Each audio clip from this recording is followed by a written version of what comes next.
Sadian. Kain si Sadian.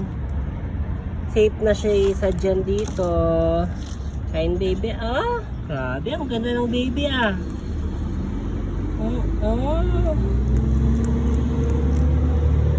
Hello Sadian. How are you? Sadian, maayos na si Sadian. Parang nakakalakad naman na siya ng maayos. Kasi 2 beses siyang nasagasaan.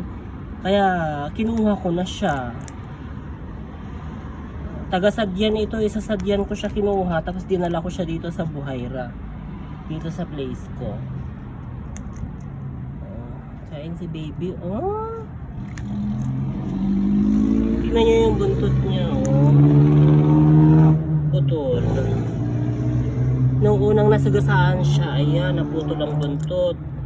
Pangalawang sagasa sa kanya is napilayan naman siya. Ito yung napilay sa kanya, ayan. Pero parang okay naman na siya maglakad.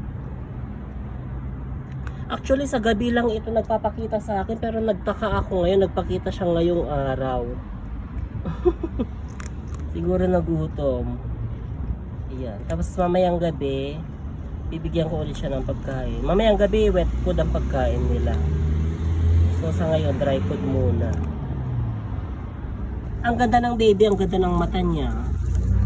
O diba? Ang ganda ng mata. Ayan, malinis ang tubig.